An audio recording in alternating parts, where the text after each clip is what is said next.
السلام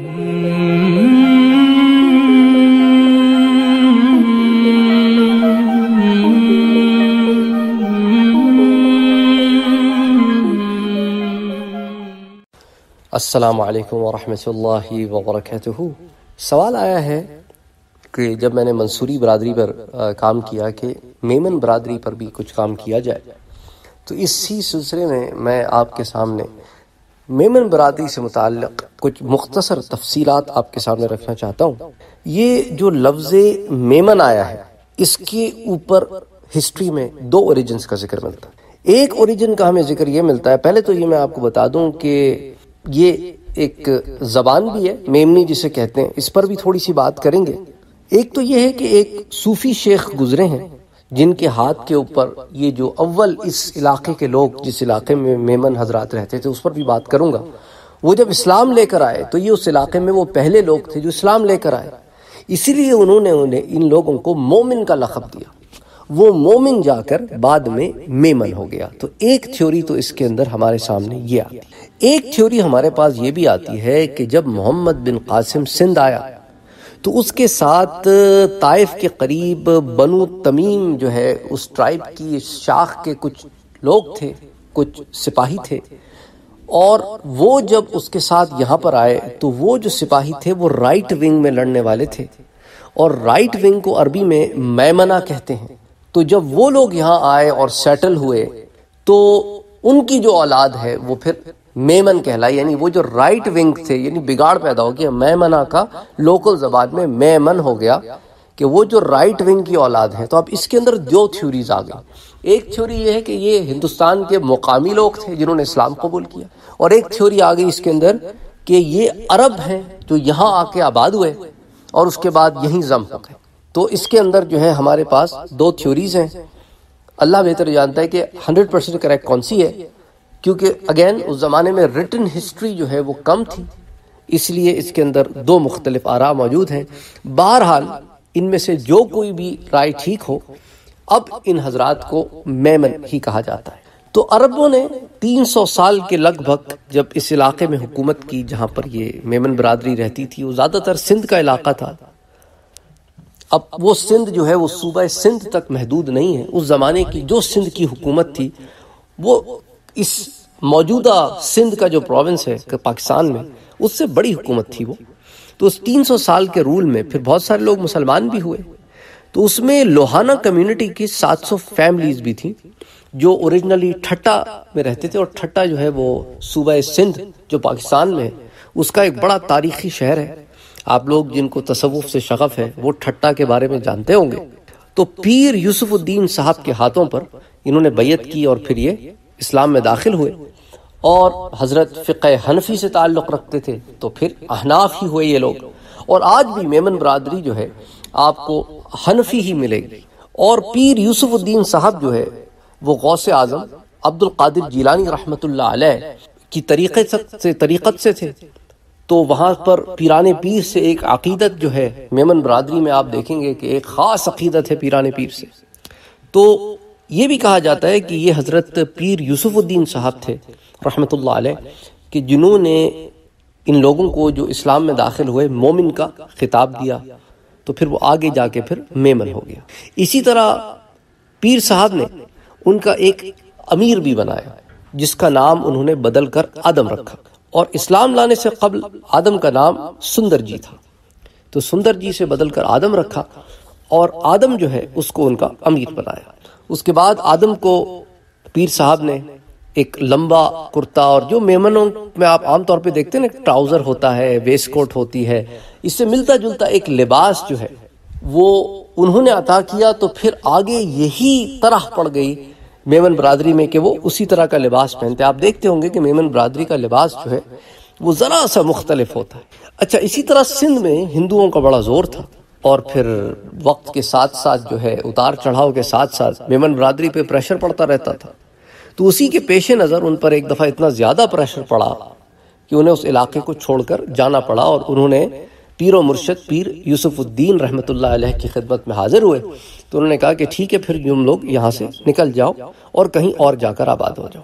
تو یہ لوگ نکل گئے، اور وہاں سے پھر نکل کر ایک دریا کے کنارے آباد ہو گئے، اور یہ کوئی اب سے آپ سمجھ لیں کوئی 600 سال قبل پرانی بات ہے، جب جان سنجر جو ہے وہ سندھ کے علاقے میں حاکم تھا اور بڑی ایک کیاس اور ڈس آرڈر کا ماحول تھا۔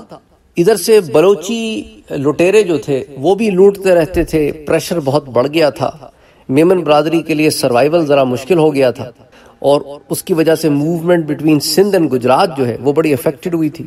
تو اس کے بعد کیا ہوا، یہ میمن برادری چھوٹے چھوٹے ٹولوں میں پھر یہ سپریڈ اراؤنڈ ہونی شروع ہو گئی، یہ پھیلنا شروع ہو گئے۔ تو ایک گروپ جو ہے وہ انڈر دا لیڈرشپ آف لاڈھا یہ اسٹیٹ آف ہلاہار چلا گیا جو اپنے یہ کاٹھیواڑ میں ہے، اور پھر یہ ہلاری میمن ہو گئے۔ پھر ایک اور گروپ جو ہے یہ ادھر کراچی کی طرف آ گیا، پورٹ آف سندھ کے قریب آ گیا، یہ پھر سندھی میمن کے نام سے مشہور ہوئے۔ پھر کوئی 50 کے قریب لوگ جو ہے یہ ادھر پنجاب چلے گئے، لاہور کے قریب سیٹل ہو گئے، اور کچھ لوگ یہ ادھر بھوج کی طرف آ گئے، کچھ میں وہ کچھی میمن ہو گئے۔ تو یہ تمام برانچز کے نام آپ جو سنتے ہیں وہ اسی وجہ سے مورد وجود میں آئے کہ پھر یہ وقت کے دھارے میں انڈر پریشر پھر سیٹل ہونے کے لیے یہ ادھر ادھر نکلے۔ تو یہ جو کچھی میمن ہیں جو یہ ہمارے بھوج میں دا کیپٹل آف کچھ جو ہے وہاں پر جو آ کے آباد ہوئے، تو یہاں پر یہ کنیا سیٹھ جو ہیں یہ بیٹے تھے مرکن سیٹھ کے، جن کا نام پھر رکن الدین تھا، اسلامی نام۔ تو مرکن سیٹھ جو ہیں یہ بیٹے تھے آدم سیٹھ کے۔ تو اب آپ یہ سمجھ لیں کہ کنیا سیٹھ جو ہیں یہ آدم سیٹھ کے پوتے ہیں۔ تو ان کی قیادت میں، ان کی لیڈرشپ میں یہ کچھی میمن جو ہے یہاں پر آ کر آباد ہو گئے۔ تو جب میمن برادری جو ہے وہ مختلف ڈائریکشنز میں گئی، اس دریا کے پاس جہاں میں نے آپ کو بتایا کہ آباد ہونے کے لیے پیر صاحب نے، پیر یوسف الدین نے کہا تھا انہیں، تو پھر اس کے بعد جو ہے وہ وڑایا جو ہے اس دریا کا نام تھا، پھر آگے جب چلے تو وہ پھیل گئے۔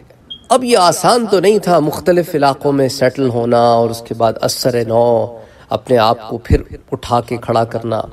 تو خیر بہرحال وقت کے ساتھ ساتھ یہ پھیلتے رہے، مختلف کام کاج میں لگے رہے، لیکن ایک بہت بڑا میسو چینج آیا جب انگریز کی حکومت آئی، اور انڈین فریڈم سٹرگل میں میمن برادری نے ایک بڑھ چڑھ کے ساتھ دیا۔ اس کا افیکٹ پڑا جب برٹش رول جو ہے وہ پھیل گیا، تو اس کا ان پر بہت زیادہ افیکٹ پڑا۔ پھر ایسے اتار چڑھاؤ بھی آئے کہ بزنس بیٹھ گئے، ٹھپ ہو گئے، جس کی وجہ سے پھر مختلف اور بزنسز میں جانا پڑا۔ کچھ میمن برادری جو ہے وہ پراپرٹیز میں چلے گئی، کچھ ڈفرنٹ اور بزنسز میں چلے گئے، لیکن سروائیو کرتے رہے۔ اس سے اندازہ ہوتا ہے کہ ایک بہت محنت کش برادری ہے، بزنس مائنڈڈ برادری ہے، اور مل کے رہتے ہیں۔ ان کے اندر یہ کمیونٹی سسٹم بڑا سٹرونگ ہے، آپ کہیں چلے جائیں آپ کو میمن کمیونٹیز ملیں گی۔ اچھا پھر یہ ماشاءاللہ مسجدوں پر اللہ تعالیٰ نے ان لوگوں کو ایک خاص کرم کیا ہے کہ یہ جہاں سیٹل ہوتے ہیں وہاں مساجد ضرور بناتے ہیں کہ دین سے جڑے رہیں۔ بڑی خدمتیں ہیں، بہت خدمتیں ہیں، آپ چلے جائیں مختلف جگہوں پر آپ کو بڑی بڑی مساجد ملیں گی۔ جیسے آپ کا یہ کلکتہ میں زکریا مسجد ہو گئی، پھر یہ ممبئی میں مینارہ مسجد ہو گئی، پھر یہ کراچی میں نیو میمن مسجد ہے، پھر ڈھاکہ میں بیت المکرم مسجد ہے، پھر آپ ادھر چلے جائیں، جاپان چلے جائیں، ساؤتھ افریقہ چلے جائیں، امریکہ آ جائیں، یہ اپنا ڈربن میں جامع مسجد، اس طرح بہت ساری مساجد ہیں۔ سبحان اللہ، جس سے اللہ تعالیٰ دین کا کام لے، بہت خدمت کرتے ہیں، اللہ تعالیٰ ان کی خدمتوں کو قبول فرمائے۔ تو ایک مختصر سی یہ ہسٹری میں نے آپ کے سامنے رکھی ہے میمن برادری کی۔ آف کورس اس میں بہت ساری تفصیلات ہیں، لیکن اختصاراً میں نے آپ کے سامنے یہ بات رکھی ہے۔ السلام علیکم۔ اور اگر آپ بھی اپنی برادری کے بارے میں جاننا چاہتے ہیں تو مجھے لکھیں، میں تحقیق کروں گا۔ اگر مجھے اس کے بارے میں کوئی معلومات ملتی ہے تو ویڈیو کی صورت میں شیئر کروں گا۔ اور آپ اگر ان برادریوں میں سے کسی کو جانتے ہیں، چاہے منصوری برادری ہو، میمن برادری ہو، ان سے ویڈیو شیئر کریں کہ انہیں اپنی برادری کے بارے میں معلومات ہوں۔ اچھا لگتا ہے انسان کہ اسے اس کی اپنے اوریجن کے بارے میں معلومات ہوں۔ اور اگر آپ پہلی دفعہ اس چینل پر آئے ہیں تو سبسکرائب کرنا نہ بھولیں، نوٹیفیکیشن بیل آئیکن پر کلک کریں تاکہ آپ کو ہمارے اس چینل سے مزید ویڈیوز مل سکیں۔ اور پلے لسٹ میں جا کر آپ ہمارے ویڈیوز کو بھی براؤز کر سکتے ہیں، کچھ 4000 سے زائد ویڈیوز ہیں۔ تو امید کرتا ہوں کہ آپ سبسکرائب بھی کریں گے اور بیل آئیکن پہ کلک بھی کریں گے اور ہمارے ساتھ جڑے رہیں گے۔ السلام علیکم ورحمۃ اللہ۔ اگر آپ نے ابھی تک ہمارے چینل کو سبسکرائب نہیں کیا ہے تو سبسکرائب کا بٹن دبائیں، بیل کے آئیکن کو پریس کریں تاکہ آپ کو ریگولر نوٹیفیکیشن اپڈیٹس مل سکے اور آپ ہمیں ہمارے لائیو سیشنز میں بھی جوائن کر سکیں۔ ویڈیو پسند آنے کی صورت میں لائک، شیئر اور کمنٹ کرنا نہ بھولیں۔